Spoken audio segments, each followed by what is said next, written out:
Hello everybody and welcome back to the channel and welcome to the trails, because we're here to test out the NIKE ULTRAFLY, Nike's brand new carbon plated, their first carbon plated racing trail shoe. I've been super excited to get this one in, see if it's going to be the Vaporfly of the trails. Have Nike finally sorted those grip problems? What's the weight like? And maybe most importantly, what's the speed going to be like on the trails with that plate? We'll sit back, relax. The full review is coming up now. Let's get the NIKE ULTRAFLY done.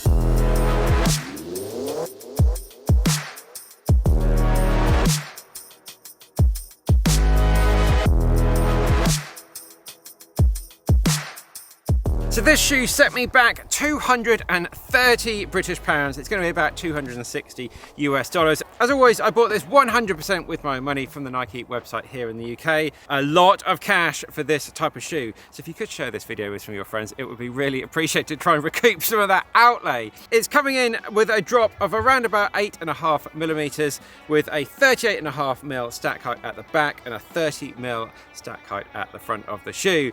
Weight wise, it's quite a lot. About 350 grams here for my UK size 12. For comparison, Kilian's shoe was 240 grams. This is a neutral shoe and very much aimed at the trail racing market. The upper here is the Nike Vaporweave upper, the same upper we saw in the Vaporfly 1. And it has this lovely full-length Zoom X midsole here, which is wrapped up in sort of this fabric. It's sort of like heat shrunk around it just to protect it out on the trails and give it a little bit extra firmness as well. As we said at the start of the video, there is a carbon plate in the shoe and it has this all new Vibram Mega Grip outsole, a first collaboration with Nike to improve their outsole, around about 3mm lugs on the bottom there. There's no different widths available, but this shoe is extremely wide.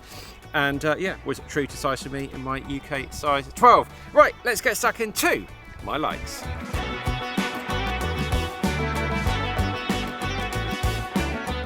My first like with this shoe is that width. Now my feet are a little bit on the narrow side, but just having that full width there to give that full foot splay, kind of ultra-esque width here at the front of the shoe. It's really promoting that natural running form, and it is so stable in the corners as well with that extra width. You can really see the width there. So stable at cornering, feet just feel nice and natural when they run as well. My second like is the speed and the ride of this shoe, the smooth transitions through the foot strike. And when I've taken it up to pace, so about sort of 17 to 1735k pace, it has handled it really well. It really feels very responsive when you get up to those sorts of speeds. Admittedly, this is on flat trail and something really not too technical, but it really handles that speed well. And with the carbon plate in there assisting as well, it really does feel very natural, very similar to running in the road going versions, but that feeling does transition well onto the trails so long as it's not too technical. My third like here is this Vibram outsole. So good to see Nike partnering with someone that really knows how to make some outsoles.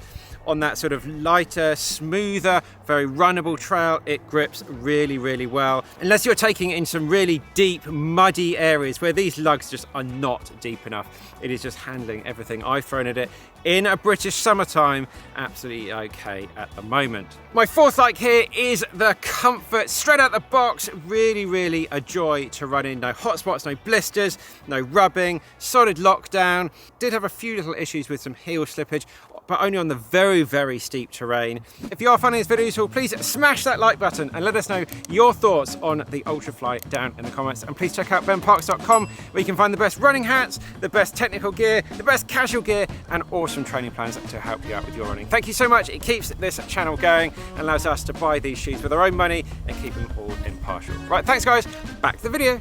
So before we move on to the dislikes, a couple of interesting points here. At the moment, at launch, there's just this one colorway and people will debate about how good a bright white colorway will be running on muddy trails. This fabric really picks up all of the mud here and this is never going to get clean. Good or bad colorway? Let me know your thoughts down in the comments. Also, it's surprisingly comfortable to wear just out and about. In the supermarket, just walking around. Vaporflies, Alphaflies are a nightmare to wear. Not you wear them casually, but just to the race or whatever. This is really, really comfortable wherever you're doing, running, walking around, hiking, whatever. And my other Another interesting point is the lug depth here is just not going to work for UK muddy, wintry, cross-country, sort of that type of running that we'll have, but really it's not meant to, so it's quite hard to give that as a big negative. But no, if you're going to want to use this in a British winter, it is not going to work. Those lugs are just simply not deep enough. Smooth, hard pack, runnable trail, this shoe will really, really shine. It's rumoured the Zigama is going to come out with a Vibram outsole as well, hopefully some a bit deeper lugs on there.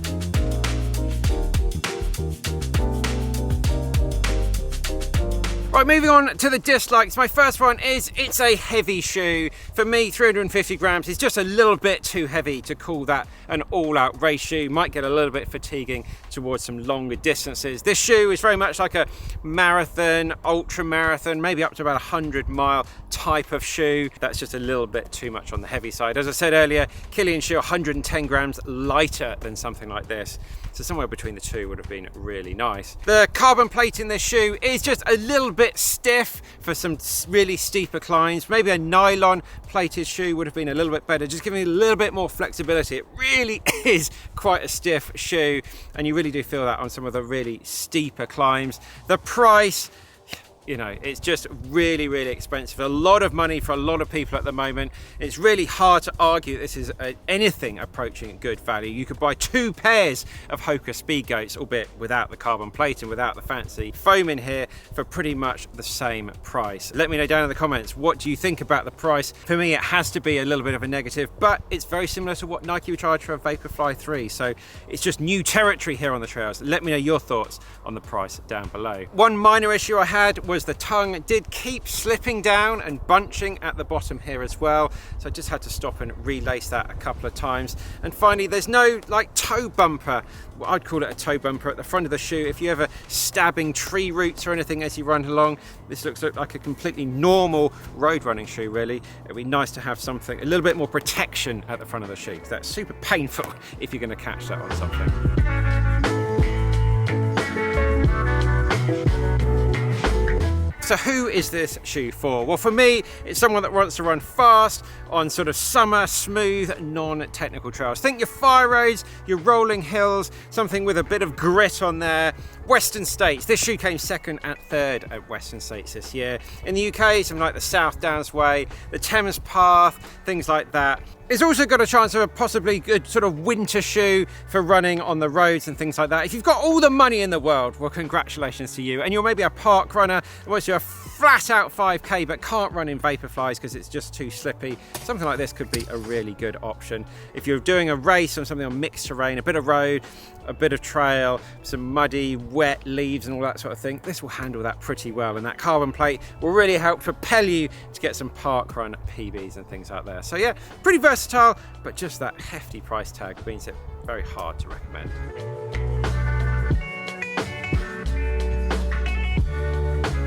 If you did want to check out some other carbon plated trail alternatives, then have a look at the Hoka Tecton X, the North Face Vective, or possibly Kilian's new normal Kirag shoe, which doesn't have a carbon plate, but it's a great lightweight race shoe. Thanks very much, guys. Be sure to check out the website benparks.com, where you can find this, and all sorts of other amazing hats and running gear to help you out on your running journey, and it helps us here on the channel as well. We'll link to Kilian's video that is coming up next, so check out that one, and we'll see you very, very soon in the next one.